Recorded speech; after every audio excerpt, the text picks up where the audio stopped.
Hello बच्चों, कैसे हैं आप सब। आशा करती हूँ कि आप सब बहुत अच्छे होंगे और बहुत मज़े में होंगे। बच्चों, आज हम पढ़ने जा रहे हैं एक बहुत ही रोचक पाठ जिसका शीर्षक है क्रिया यानी कि वर्ब। तो बच्चों, क्रिया क्या होती है। आप अपने जीवन में सुबह से लेकर रात तक आप क्या करते रहते, कुछ न कुछ कार्य, कुछ न कुछ काम करते ही रहते हैं। तो बच्चों, ये काम करना क्या कहलाती है, क्रिया कहलाती है। तो आइए जानते हैं इस पाठ में क्रिया के बारे में। आप सभी मेरे साथ ध्यान से सुनिएगा। तो बच्चों, सबसे पहले देखिए क्रिया का अर्थ। क्रिया का अर्थ क्या है।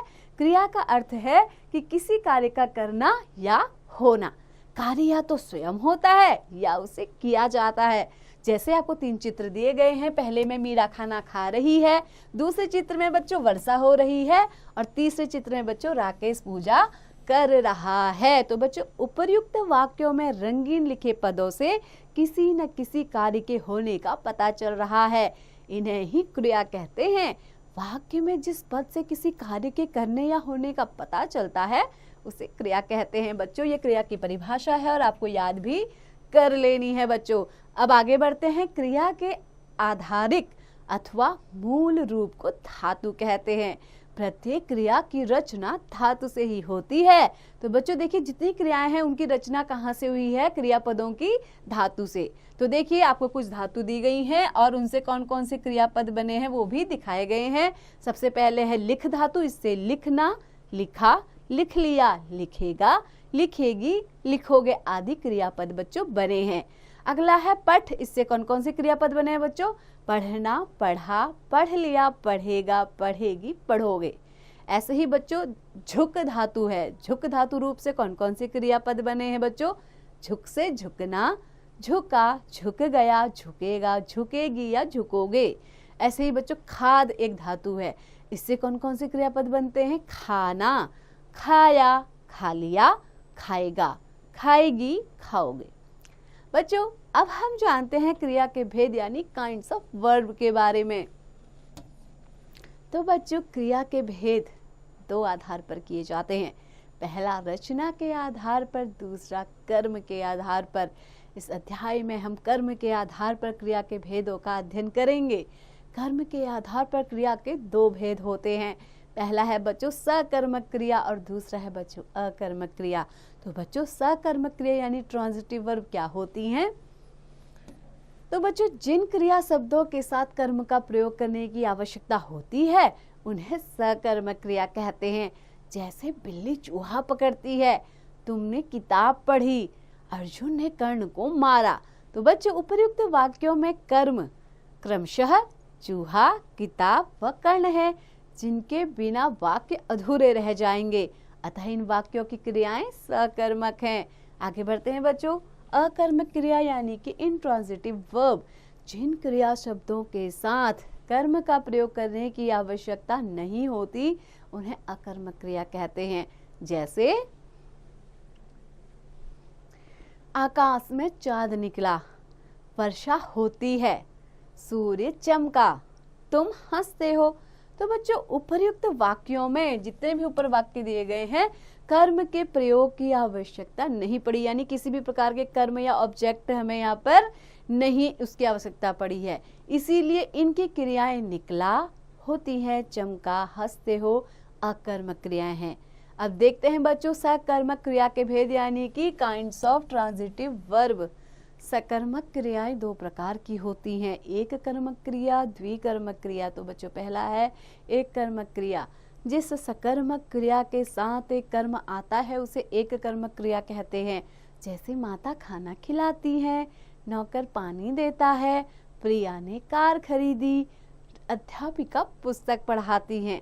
तो बच्चों, यहाँ पे क्या है, केवल एक कर्म आया है क्रिया के साथ, तो यहाँ पर क्या है, ये एक कर्मक क्रिया। अब देखते हैं बच्चों द्विकर्मक क्रिया।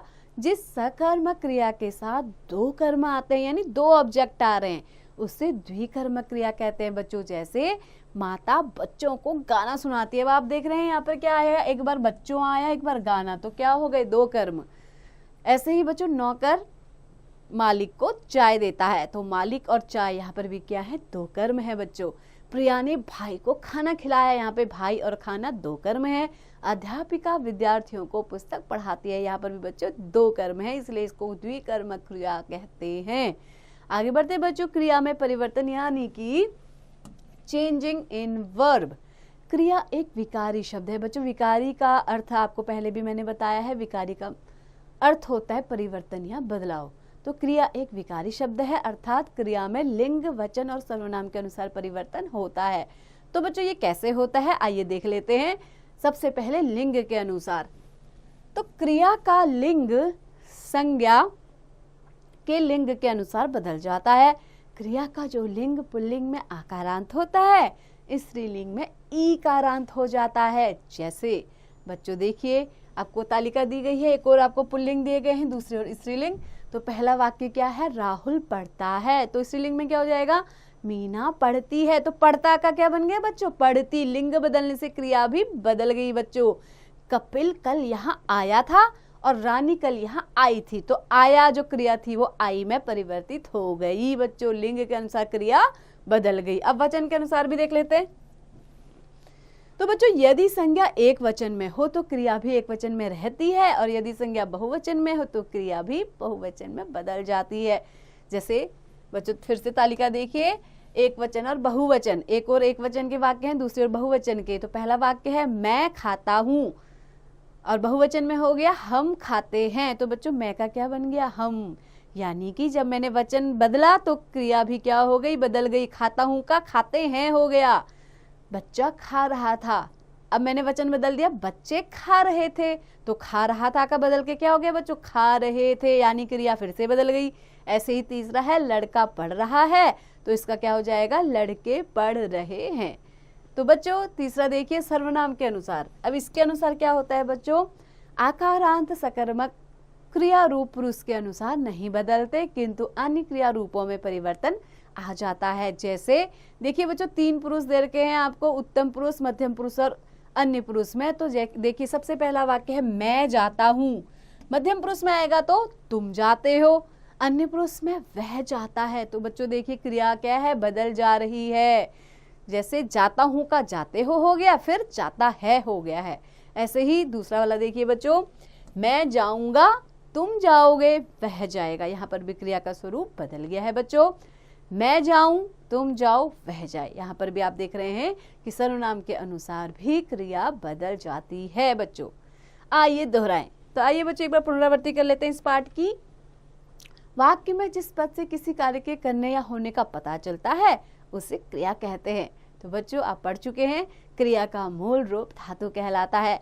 क्रिया के भेद दो आधार पर किए जाते हैं, रचना के आधार पर और कर्म के आधार पर। कर्म के आधार पर क्रिया के दो भेद होते हैं, अकर्मक क्रिया और सकर्मक क्रिया। सकर्मक क्रिया के फिर से दो भेद हैं, एक कर्मक क्रिया व द्विकर्मक क्रिया। क्रिया एक विकारी शब्द है जिसमें लिंग, वचन और सर्वनाम के अनुसार परिवर्तन होता रहता है। तो बच्चों आशा करती हूँ कि आपको ये पाठ अच्छे से समझ में आ गया होगा। तो बच्चों ऐसे ही पढ़ते रहिए और निरंतर इसका अभ्यास करते रहिए बच्चों।